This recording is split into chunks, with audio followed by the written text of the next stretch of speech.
Vous souffrez constamment de l'anémie, vous êtes cancéreux, vous êtes drépanocytaire, et bien plus de soucis à vous faire. La solution, c'est Vitairon. Vitairon, fabriqué par GBE, certifié par CBRST, brevet d'invention OAPI, autorisation de mise sur le marché, AMM, accordé par la BPR, est 100% naturel et booste agréablement votre sang. Rendez-vous dans toutes les pharmacies du Bénin et chez le grossiste Ubefar, Gapob, Sobaps, Escameux pour vous approvisionner en produits Vitairon. Contact 67 08 34 33. Vitairon, la seule référence pour sauver des vies de l'anémie et de ses dégâts. Vous avez besoin d'un espace publicitaire pour faire connaître votre société ou vos produits? Seul Guérit TV Monde peut vous satisfaire. Pour tout renseignement, contactez le 00229 91 19 10 10. Guérit TV Monde, le leader des web TV. Les grandes contradictions, une émission de décryptage de l'actualité nationale et internationale avec Shamsdine Badaro, Gaspard Adjamossi et Achille Wusso. Les grandes contradictions, c'est tous les vendredis sur Guérit TV Monde. Nous sommes vendredi 31 mars 2023. Amis internautes de Guérit TV Monde, bonsoir et bienvenue dans ce numéro de votre émission, Les Grandes Contradictions. Les Grandes Contradictions, c'est toujours avec mes deux gars, Gaspard Adjamossi et Achille Wusso. Ils sont donc déjà sur ce plateau. Achille Wusso, bonsoir. Bonsoir, Shamsdine Badaro. Gaspard Adjamossi, bonsoir. Bonsoir, Shamsdine Badaro. Vieux père, on démarre le premier sujet avec vous, Gaspard Adjamossi. Les députés du parti Les Démocrates initient une proposition de loi d'amnistie à soumettre à la 9e législature. Quel sort pour une telle proposition de loi quand on connaît bien la position de Louis Vlavonou? Non, vous avez le don de m'arracher. Le président Louis Vlavonou n'a pas une position. Vous pouvez peut-être parler de la position des députés de la majorité présidentielle et désormais ils sont une 80aine. Donc c'est surtout la position de tous ceux-là qui doit compter dans le sort que connaîtra cette proposition de loi portant amnistie des faits qui remontent, je crois, aux années 2019 et qui, les faits liés aux questions électorales, notamment les exilés, je ne sais pas s'ils sont volontaires ou forcés, ceux qui sont également en prison. On ne peut pas en vouloir aux démocrates d'initier cette proposition de loi-là, n'est-ce pas, pour pouvoir aider, n'est-ce pas, à absoudre leurs militants et autres qui sont derrière les barreaux. Néanmoins, est-ce que les démocrates, parce que c'est là la grande question, est-ce que les démocrates ont mené toutes les démarches qu'il faut afin que cette proposition de loi-là aboutisse? Je ne sais pas ce qu'ils ont fait avant, n'est-ce pas, parce qu'ils sont juste montés au créneau pour dire qu'ils ont, n'est-ce pas, initié une pareille proposition. Et c'était déjà dans les tuyaux d'ailleurs, puisqu'ils avaient fait la promesse pendant la campagne électorale de faire en sorte d'agir pour que ceux qui sont en prison puissent retrouver leur liberté, que ceux qui sont en exil puissent rentrer au pays. Donc c'est dans la droite ligne de ce qu'ils avaient proposé. Mais est-ce qu'ils ont mené les démarches qu'il faut? Parce qu'aujourd'hui, en l'absence d'une concertation, d'un consensus avec la majorité présidentielle, en absence de l'accord du chef de la majorité présidentielle, qu'est le président Patrice Talon, ce n'est pas sûr, n'est-ce pas, qu'une pareille proposition puisse véritablement aboutir à l'Assemblée nationale. Donc ce n'est pas une question de Louis Vlavonou, mais c'est une question beaucoup plus de Patrice Talon et de la majorité à l'Assemblée nationale. Achille Wusso, votre position? Non, mais pas ma position. Je n'ai pas de position parce que je ne suis pas député. Votre analyse? Je ne suis pas député à l'Assemblée nationale. Et mon analyse, c'est que je constate malheureusement que l'initiative donc de cette proposition de loi est comme une initiative mort-née. Pourquoi? Parce que d'abord, vous savez, quand on parle donc d'amnistie, et surtout venant des députés de l'opposition, cela a l'air, a tout l'air donc déjà de montrer que ceux dont il s'agit, ceux qu'on prétend défendre, ont été injustement et politiquement accusés. C'est l'impression que cela donne. Donc on accuse déjà le pouvoir d'être responsable donc de ces emprisonnements ou de ces départs, de ces exilés dont on parle.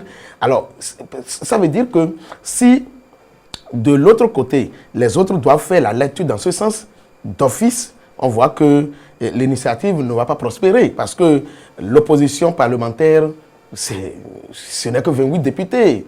Ce n'est que 28 députés et les 28, ça ne suffit pas pour faire passer la loi. Et donc, ils ont nécessairement besoin des autres. Et Gaspard demandait tout à l'heure, est-ce qu'ils ont fait les démarches nécessaires? Alors, s'il y a démarches à faire, démarches politiques, je crois que cela ne devrait pas prendre qu'on appelle l'allure d'une loi d'amnistie. On devrait aller négocier et plaider pour peut-être une clémence où, je crois, il y a une initiative, une grâce présidentielle. Ça donc, aussi, c'est une porte de sortie. Je suis d'accord que c'est une porte de sortie. Mais ici, dans la concrétisation, dans la faisabilité, est-ce que cette démarche-là peut porter? C'est à croire que on veut montrer à Ivor et à Madougou que, ben, écoutez, nous sommes en train de faire ce que nous devons faire. Alors, le reste, comme Ponce Pilate, on va s'en laver la main si ça ne marchait pas. C'est la lecture c'est de cette façon que Ponce Pilate s'est débarrassé de Jésus-Christ. Et c'est à croire que l'opposition se donne cette conscience-là aujourd'hui qu'il faut faire quelque chose pour montrer au peuple et pour montrer donc à ces accusés qu'on est en train de les défendre. Mais on connaît déjà les faiblesses, les insuffisances de cette démarche-là. En amont, on connaît la suite. Non, je ne partage pas peut-être entièrement l'avis de Achille Oussou. Vous savez, ils ont le mérite de tenter quelque chose. Je crois que ce qu'ils sont en train de faire aussi, c'est peut-être une manière de tester les députés de la majorité. Parce que je suis presque sûr qu'il y a certains députés de la majorité qui ne peuvent pas, devant le peuple, devant l'opinion, voter contre cette proposition-là de loi parce qu'ils seront justement doigtés par une partie de leur électorat par rapport à cette position qu'ils auront adopté. Je crois que c'est aussi politique le fait qu'ils aient agi ainsi. Et tout à l'heure, il a parlé de la clémence. Non, vous savez, il y a un certain nombre de nuances entre l'amnistie et la clémence. Je crois que ce n'est pas, quand on demande l'amnistie, ce n'est pas forcément qu'on estime que les gens ne sont pas coupables. Ce que moi je peux reprocher peut-être à cette proposition de loi-là, c'est de ne pas... C'est de prendre les faits de façon groupée et de ne pas aller au cas par cas. Parce que si on agit ainsi, c'est comme si tous ceux qui sont accusés dans le cadre de ces dossiers-là, ce sont pour des faits politiques uniquement et qu'il n'y a pas des gens qui sont en exil ou qui sont en prison pour des faits réels. Donc c'est un peu l'aspect que moi je trouve. Maintenant, c'est vrai, je ne sais pas s'il y a eu des discussions préalables, moi je n'en sais rien. Mais ce que je retiens, c'est que Éric Mouleté, justement le président de ce parti-là, presque à la fin de leur conférence de presse, je crois que c'est peut-être là où je vais rejoindre Achille en disant, c'est pas qu'il s'est lavé la main, mais il en a appelé, et je crois que c'est pratiquement un aveu d'impuissance.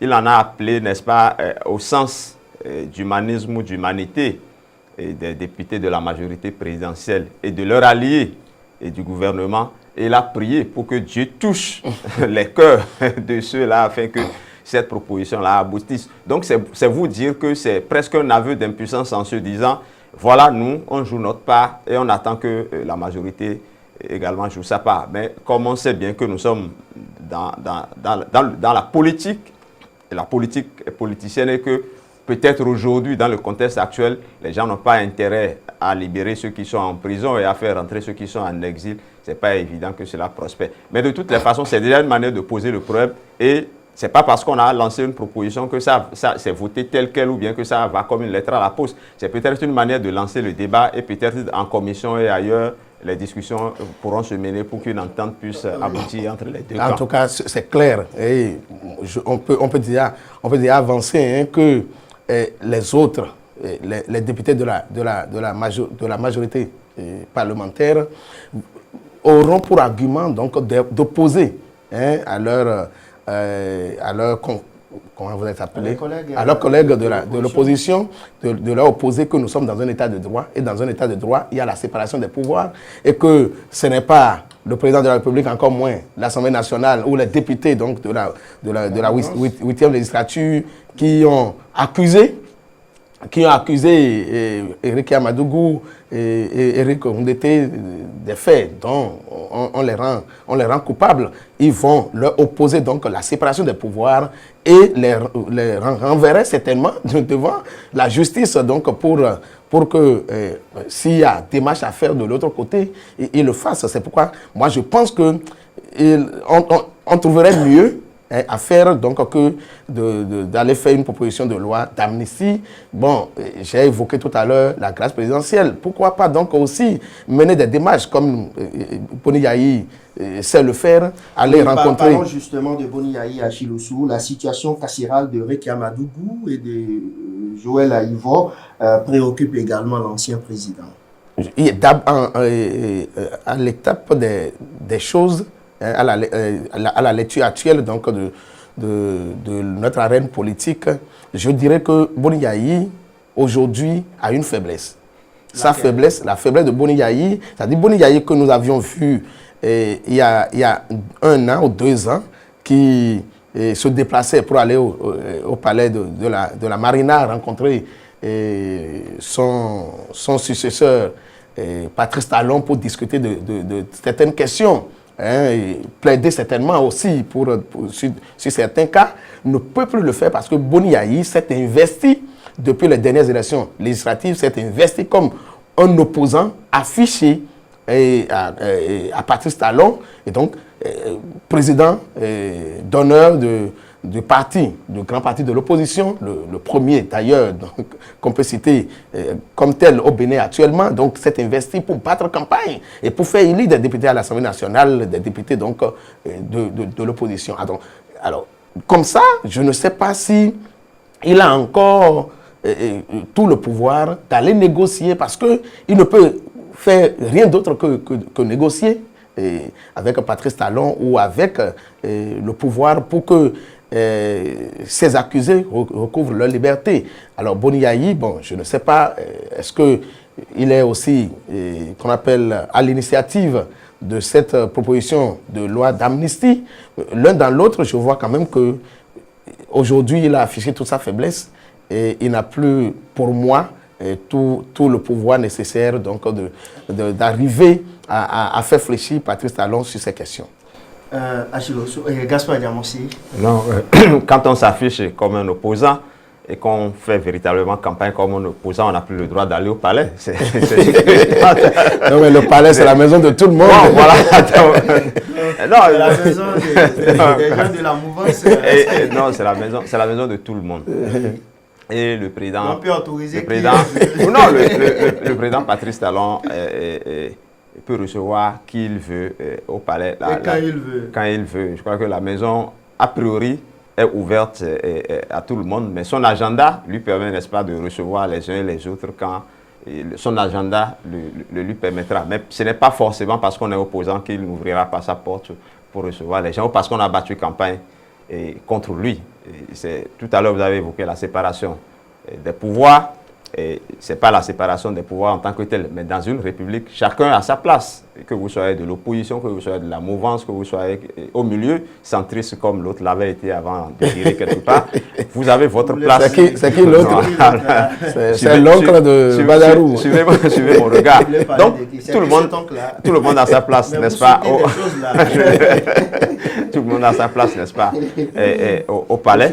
Donc, normalement, sur des dossiers assez importants de la République, périodiquement, le président en exercice appelle, n'est-ce pas, ses prédécesseurs ou les forces de l'opposition pour discuter avec eux. Certainement que l'occasion ne s'est pas encore prêtée ou présentée pour que le président Patrice Talon puisse le faire avec le président Soglo. Mais moi, je ne pense pas que le lien ne soit pas forcément établi entre le président Boni Yayi et le président Patrice Talon juste parce que l'autre s'est affiché comme un opposant ou qu'il a battu campagne. Ce n'est pas un secret que Boni Yahi est opposé à ce qui se fait actuellement dans le pays. Il est opposé. Ce n'est pas parce qu'entre-temps, il y a eu une ou deux audiences et qu'il a essayé de dire un certain nombre de choses, que le palais, par exemple, est plus joli maintenant que lorsqu'il était là-bas, qu'il n'est plus opposant. Non, il l'est toujours. Et s'il a battu campagne, c'est de bon droit parce qu'il est le président d'honneur de cette formation politique et je ne suis pas sûr qu'il soit frappé d'interdiction de battre campagne. Maintenant, il mène des démarches, n'est-ce pas, vis-à-vis du président Patrice Talon pour que la situation carcérale, parce que c'est là le sujet de Rekiat Madougou et de Joël Aïvo, entre autres, soit plus adoucie, parce que selon les dernières informations, ils n'ont pratiquement plus droit aux visites, notamment Rekiat Madougou. Joël Aïvo, lui, est pratiquement obligé de recevoir ses invités derrière les barreaux et debout. Il y a un certain nombre donc de contraintes qui sont imposées à ces prisonniers-là. Je crois que ça suscite un peu l'émoi dans une certaine opinion dans le pays. Et je crois qu'il faut même élargir en disant que ça crée même pratiquement une crise aujourd'hui dans le milieu carcéral, d'autant plus qu'on ne connaît pas toutes les raisons. Mais aujourd'hui, on en est arrivé à vider presque tous les agents, je dirais même tous, ce n'est pas presque tous les agents qui exercent dans une des prisons du pays. On en est arrivé à vider tous les régisseurs de nos prisons et à les remplacer. Je crois que quelque part, je crois qu'il y a une crise dans le milieu carcéral et moi je ferai rapidement le lien avec les prisonniers célèbres qui sont au niveau de ces milieux-là. Et maintenant, ça suscite l'émoi et je crois que moi, je ne sais pas, je n'ai jamais été en prison et je ne sais pas quelles sont les conditions décentes qu'on peut imposer à un prisonnier. Mais si tant est que les conditions se durcissent et vont au-delà des conditions humaines pour ces prisonniers-là, ce que nous, on a à faire, c'est peut-être d'attirer l'attention des autorités pour que ce qui doit être fait et qui doit être dans les normes soit fait pour que ces prisonniers-là ne puissent pas, n'est-ce pas, en souffrir autrement. Un autre sujet à présent, Achille Ousso, vous voulez ajouter quelque chose? Non, je n'ajoute rien. Troisième sujet à présent, contrôle de l'action gouvernementale. Plus d'une trentaine de questions au gouvernement émanant des députés de l'opposition. On en parlait tout à l'heure. Achille Ousso. Il frappe fort là. Du boulot pour la 9e législature. Du boulot pour Louis Vlavonou parce qu'il lui reviendra de programmer toutes ces questions d'actualité. Je sais, pour le peu que je connais du fonctionnement du Parlement, je sais que c'est les jeudis qui sont consacrés à ces questions, en fait, pour vider ces questions d'actualité. Et je vois déjà que c'en est un peu trop parce que déjà une trentaine de questions d'actualité, s'il faut les programmer sur les jeudis seulement, et ça va, on risque donc de ne pas vider toutes les questions. Je crois que pour l'efficacité donc de cet exercice-là, les députés de l'opposition peuvent quand même adopter la stratégie d'aller donc à un rythme qui permet donc de savoir si Louis Vlavonou, le président Louis Vlavonou, est de bonne foi ou de mauvaise foi par rapport donc à cet exercice au Parlement, parce qu'il peut aussi se cacher derrière ce fait-là que c'est un peu trop pour chercher à se dédouaner. Et donc moi je crois que ce n'est pas mauvais, c'est ce qui a manqué à la 8e législature, c'est ce que le peuple a regretté, mais il ne faudrait pas qu'en voulant aussi satisfaire le peuple, qu'on le saoule, parce que j'ai comme l'impression qu'on lui fait tomber beaucoup de choses sur la tête. Il faut quand même que... Ça vous dérange vous? Non, je crois que pour l'efficacité, c'est un peu trop, parce que je suis sûr que venant des députés de l'opposition, ce ne serait pas des questions d'actualité sans débat. Et si c'est des questions d'actualité avec débat, on ne peut pas programmer plus d'une ou de deux questions pour un jeudi. Et donc, on a plusieurs jeudis dans l'année. On a combien de jeudis? Je ne sais pas.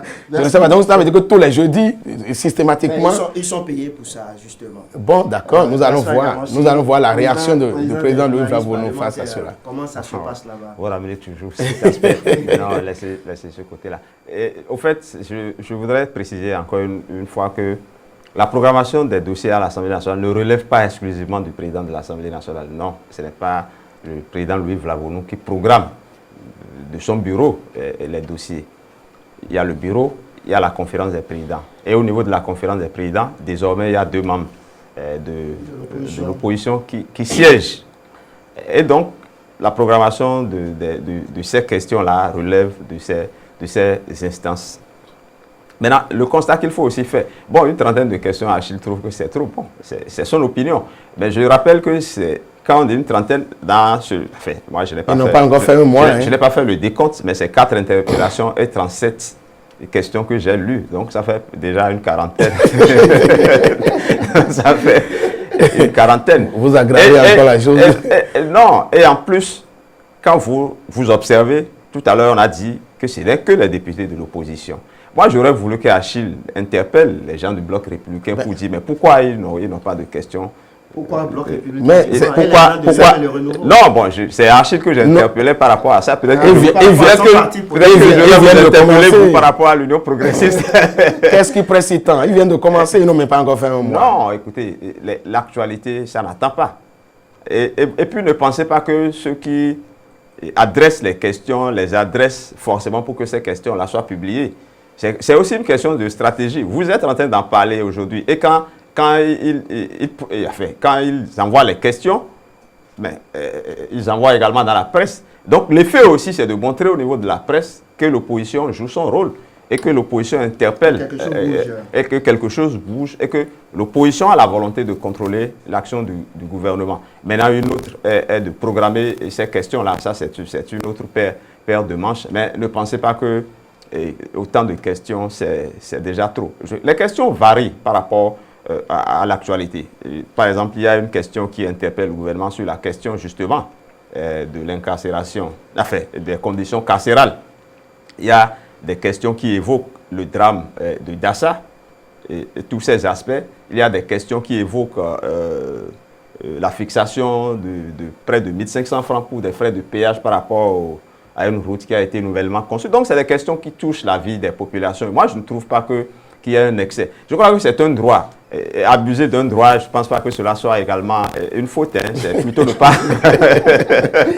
Le dernier sujet à présent, régime général de sécurité, je reste toujours avec vous, Gaspard Diamossi. Obligation faite désormais aux employés de déclarer les employés de maison. Les Vido-Mégon sont à l'honneur. Non, pas les Vido-Mégon. Parce que souvent les Vido-Mégon, souvent les Vido-Mégon, c'est des mineurs. Souvent, c'est des mineurs. Donc, sur cet aspect-là, on ne peut pas. On parle de qui concrètement? Non, bon, les domestiques majeurs qui sont capables de travailler, je ne sais pas comment les qualifier. Bon, on ne peut pas dire Vido-Mégon, mais peut-être bonne. Domestique, hein? S'ils doivent déclarer... Non, ça suppose déjà que vous payez le minimum exigé et par la loi. Oui, ça suppose que vous payez le minimum. Et ça suppose également qu'il y a un certain nombre de formalités que vous devrez remplir. Moi, je ne sais pas, c'est compliqué. Et je pense que déjà, j'ai entendu un député ne pas être totalement d'accord, qui a dit ne pas être totalement d'accord, parce que je rappelle que c'est la Caisse nationale de sécurité sociale qui a rappelé au bout du jour cette disposition de la loi. Et je crois avoir entendu un député émettre quelques avis contraires à ce fait-là. Bon, moi, je n'ai pas... c'est vrai que ça va pour moi dans l'ordre normal des choses, parce que quand bien même vous êtes un personnel de maison, vous êtes un jardinier, vous êtes un cuisinier, vous êtes un boy, tout ça là, un chauffeur, un chauffeur, un conducteur ou un gardien de maison, si vous le faites sur 30 ans, il va de soi. Jusqu'à la retraite, il va de soi que c'est nécessaire que vous puissiez bénéficier, n'est-ce pas, d'une petite retraite. Et c'est dans ce sens que cette disposition-là a été mise en place. Parce que qu'est-ce que nous constatons généralement, c'est déjà des gens qui n'ont pas un salaire. Je voulais dire un salaire fixe, mais en réalité, ce n'est pas des gens qui ont souvent un salaire. On dit souvent qu'on leur paie juste le déplacement et parfois des gens sont à 10 000 ou à moins que ça ou à 15 000. Je crois que ça va dans l'ordre normal des choses. Et quand on est un humain et qu'on voit cet aspect de la chose, moi j'ai envie de dire que c'est une très très très bonne chose. Mais en même temps, j'ai quelques inquiétudes parce que pour quelqu'un comme moi qui n'a pas de revenu fixe et qui a peut-être envie de soulager madame en lui trouvant quelqu'un qui va l'aider à la maison, si je dois encore rentrer dans tout ce formalisme-là, je crois que c'est de nature à décourager. Achille Osso, celle qui aide madame à la maison, elle est payée à combien? Heureusement qu'on n'en a pas encore. Si on commençait par calculer le SMIC et le nombre d'années qu'elle a déjà passé pour une rallonge encore, je crois que ça risque de nous étouffer. Oui, c'est une loi rétroactive. Et écoutez, je crois qu'en fait, c'est positif parce que celui qui vous conduit, il travaille. Celui qui vous entretient la maison, il travaille. Je crois que pour l'avoir rappelé, la CNSS a rendu service à une catégorie de personnes, à ce qu'on peut appeler peut-être des sans-voix. Mais je suis d'accord aussi que ça crée un autre problème. C'est que là maintenant, ceux qui ne peuvent pas faire face à ces charges-là seront obligés donc de remercier ces travailleurs. C'est aussi ça. C'est le risque de ce rappel. Bon, en tout cas, l'un dans l'autre, il faudrait quand même que tout ce que nous faisons soit à visage vraiment humain.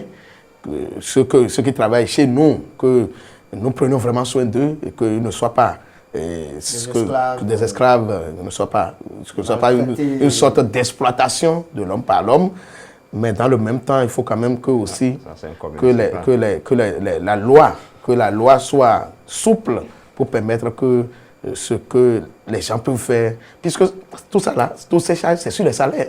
Ah oui. C'est sur les salaires et donc nous savons ce que les salaires sont. Et quand on a les travailleurs, les fonctionnaires ont crié, les salaires pour ceux qui ont de salaire. Pour les salaires, sur les salaires pour ceux qui ont de salaire. Et quand les fonctionnaires ont crié pour demander une augmentation, nous savons ce qui a été augmenté. Donc ça ne permet même pas encore de payer un fonctionnaire de maison. Si il faut le payer au SMIC. Donc il faut voir tout ça là. Et je crois que ça doit préoccuper à tous les niveaux et pour que, en voulant mieux faire, on ne garde pas le peu qui est en train d'être fait. Merci, c'est terminé pour ce vendredi 31 mars 2023. Achille Osso, votre conclusion? Toujours remercier nos amis qui sont nombreux à nous suivre et surtout ceux qui font les retours qui nous permettent donc de savoir qu'il y a effectivement de l'autre côté donc de la caméra, il y a des gens qui nous suivent. Nous les remercions et nous souhaitons bon week-end à chacun et à tous. Gaspard Diamossi, on va remercier ceux qui ont fait l'actualité. Non, pas toujours. Non, c'est d'ailleurs toujours un plaisir de se retrouver sur ce plateau et tous les vendredis. Également un plaisir, n'est-ce pas, de disséquer l'actualité dans tous ses sens. Et à ceux qui pensent que sur ce plateau, nous traitons les choses qu'à charge, non, nous le faisons également à décharge. Ceux qui font l'actualité dans le bon sens, ils ont les analyses, je dirais, bienveillantes de notre part par rapport à leur action. Mais ceux qui sont d'un peuple qui n'existe pas, par exemple, là, nous sommes obligés de les charger un peu pour leur montrer quand même qu'il y a des gens qui veillent un peu dans le pays. Donc, comme Achille, je remercie également tous ceux qui nous suivent et qui nous permettent d'avoir un retour par rapport à tout ce que nous disons et faisons les vendredis. C'est vrai que nous ne sommes pas parfaits, parfois nous-mêmes on passe à côté de l'essentiel, mais de toutes les façons, nous sommes là et on espère être là encore vendredi prochain, Inch'Allah. Si Dieu le veut. Voilà, c'est définitivement terminé pour ce vendredi. Amis internautes, on va se retrouver vendredi prochain, si Dieu le veut. Ce numéro de votre émission a été préparé une fois encore par l'ensemble de la rédaction. Merci à vous et à très bientôt.